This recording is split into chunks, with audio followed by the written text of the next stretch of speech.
morning. I've been up so early this morning. Now, this is the update again. This is our little arms. Now, you can see there's little dents in the arm, and I will have to put all over that and let it dry and sand it. That's where the knife just goes in. And that happens. I can't help that. And let every doll restorer will know this. That's it there. I'm just waiting on the drill to come, the Dremel, just take the paint off between the fingers because it's really, really hard. Because I could take a finger off with the knife and I'd be afraid of that happening. The same need a Dremel for that. The little gouches. And of course it's from play too. Remember, this doll is over 100 years old and children played with it up and down over the years and fell with it and all little things that little girls do. And of course I have to come along and fix that. I will be putting a fresh layer of Milliput along the joint of the legs. And I still need the Dremel for the little toes. So we're doing quite well. I need the Dremel for up here as well. And we're doing so well and for the toes. So that's her legs. That's her little arms. So it's just a couple of minutes work with the Dremel on those.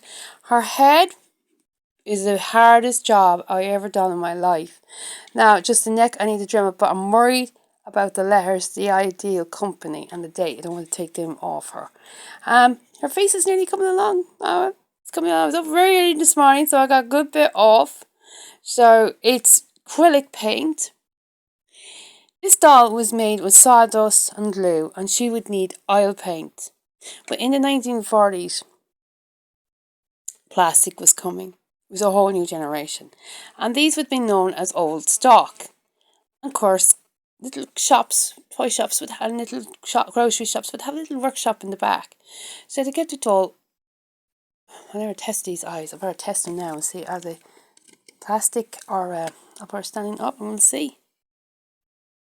They're plastic. So they get them plastic eyes and painted the doll with acrylic paint.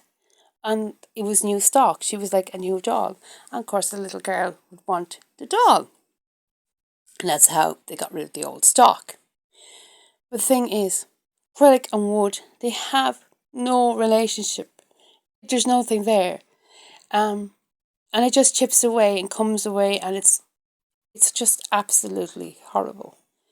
Oil paint and wood, now that is a match in heaven.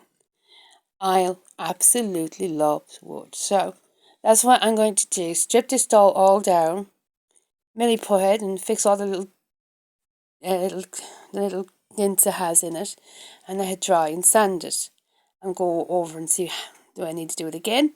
And then we're going to paint her in the paint she needs, oil paint. So I'm working really, really hard. There is a lot going on in my head at the moment. I've been through a lot this year. And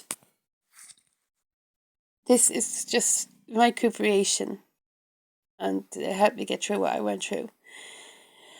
And I'm probably facing back surgery. 2 doctors said to me I am going to be facing back surgery. So I've got to think about. Because my ability to walk is getting harder every day. And I'm on seriously strong painkillers, which I don't like because it makes me a bit doolally. So I'm trying to cope with the pain without taking them. And this is my therapy. This is what I love doing right now. This is a whole new journey for me. I'm sorry, my hands are a bit shaky because of the pain I'm in. But I love it. And this is my calling for me. And I love it. And we hopefully we'll have this doll back together. But as I said, I have to make a new body for this doll too. I'll give you an update on her body. When I come to that, I just don't want to think about it yet because it's really, really bad. Because this is over a 115-year-old doll and her body is falling apart. And we're going to have her like the ladies over here. Brand new. Perfect. Now, I didn't restore these dolls over here. Somebody else did that.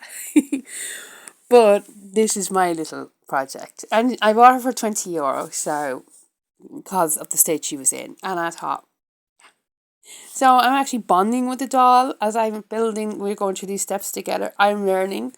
And there is a funny story behind this doll. Every time I sit outside early in the morning to do the doll, big, huge brown butterfly. Just comes, sits beside my chair, on the arm of my chair, and watches me flicking the paint off the doll. It doesn't move. And I know that loved ones come back as brown butterfly. So it's probably the former owner of this doll is coming back on what was she doing with my doll. But she just every morning, like clockwork, the minute I sit down with my doll, this big, huge butterfly comes. Of course, I don't have my phone with me. Hopefully tomorrow I will have my phone. When I'm doing this again, I will have my phone and capture the butterfly because it is the most beautiful thing. My sister seen it and my other family members seen it, and they're like, "Oh my, that is amazing." No, it's good, and the paint is coming off. I will be so happy to see that paint off that doll.